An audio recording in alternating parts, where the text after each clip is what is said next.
Hello guys, welcome back to my channel. তো আজকে একটা ব্লগ নিয়ে চলে এসেছি, যেখানে কিনা আমি একটা কম্পিটিশনের জন্য গেছিলাম ভবানীপুর এডুকেশন সোসাইটি কলেজে। অ্যান্ড এটা আমি তখন ঢোকার সময় তো একদমই শ্যুট করার সুযোগই পাইনি, কারণ কি আমি অলরেডি লেট হয়ে গেছিলাম, আমি তাড়াহুড়োতে গেছিলাম। তো এগুলো সবই আমার কম্পিটিশন শেষ হওয়ার পরের শ্যুট ভেতরের কলেজের। ওদের কলেজটা কলেজ না, 5 স্টার হোটেলের মতো লাগছে লাইক লিটারেলি। অ্যান্ড এগুলো হচ্ছে কিছু কিছু পারফরমেন্স যেগুলো ওদের স্টেজে হচ্ছিলো। অ্যান্ড আমার কাছে একদমই হাতে টাইম ছিল না, কজ আমাকে তাড়াতাড়ি বাড়ি যেতে হতো। তো কিছু কিছু যে শর্টগুলো আমি নিয়ে নিয়েছিলাম যে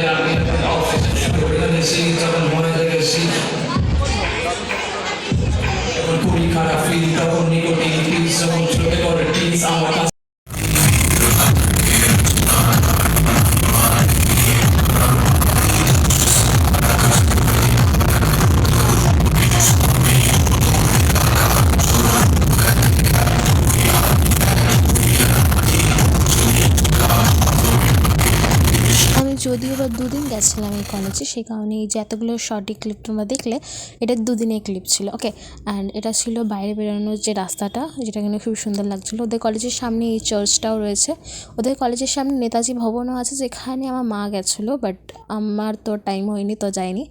অ্যান্ড এই ক্রিসমাস ট্রিটা খুবই অসাধারণ লাগছিলো। তো এরপরে আমরা চলে গেছিলাম কালীঘাটে পুজো দিতে। এ ব্যাপারটা হয়েছে কি, আমরা জানতাম না যে কোন টাইমে অ্যাকচুয়ালি দরজা খোলা থাকে। তো আমরা লগভগ লাইক 3টের সময় গেছিলাম দুপুর। তো সেই সময় এবার এটা পুরো নতুন ছিল আমাদের জন্যে, যে এই রাস্তাটা করে দিয়েছিল টানেল হিসাবে, মেট্রোর মতনই। তো এই সোজা গেলে একদম কালীঘাটের মন্দিরের সামনে পৌঁছে যাওয়া যাবে, ঠিক আছে। তো রাস্তাটা বেশ সুন্দরই ছিল, অনেক সুন্দর ছিল, অনেক লোকজনও ছিল। তা আমি আমার হাঁটতে হাঁটতে এই রাস্তা দিয়ে চলে যাই, অনেকটাই লম্বা ছিল যদিও বা রাস্তাটা। তো এটা লাইক আমরা পুরো সামনে চলে এসেছি কালীঘাট মন্দিরের। এটা মন্দিরের ভেতরের মন্দিরের চত্বরের যেই এলাকাটা, তার কিছু শর্টস রয়েছে এর মধ্যে, ঠিক আছে। তো আমি মন্দিরের দরজাটাও তোমাদের দেখাবো, যদিও বা আমরা ঠাকুর দেখতে পারিনি, কারণ কি আমরা যেহেতু বললাম 3টের দিকে গেছিলাম, অ্যান্ড ঠাকুরের দরজা খুলে 4টে অ্যারাউন্ড, ঠিক আছে। তো সেই কারণে আমরা ঠাকুরের দর্শনের ভেতরে ঢুকতে পারিনি। হ্যাঁ, কিছু কিছু লোক ওরা টাকা দিয়ে ভেতরে ঢুকছিলো, পণ্ডিতরা ওদের থেকে টাকা নিচ্ছিলো, টাকা নিয়ে ওদের ভেতরে ঢুকিয়ে দিচ্ছিলো, ঠিক আছে। বেশি বেশি করে টাকা নিচ্ছিলো, নিয়ে ঢুকিয়ে দিচ্ছিলো। ঠাকুরকেও এরা ছাড়ে না, এতেও স্ক্যাম করবে এরা, সব কিছুতেই স্ক্যাম। এই যে দেখতে পাচ্ছ দুয়ার, ঠিক আছে, এটা দ্বিতীয় বা তৃতীয় নম্বরের দুয়ার ছিল। তো যাই হোক, এখানেও পণ্ডিতরা সব একেবারে টাকা ফাঁকা নিয়ে তারপর লোকজনকে ঢোকাচ্ছিলো। সবার তো এন্ট্রি এখন ছিল না, 4টে বাজলে তারপর এন্ট্রি ছিল। তো আমরা তারপরে গঙ্গার ঘাটে গেছিলাম, ওখানে থেকে ঘুরে তারপর বাড়ি চলে আসি।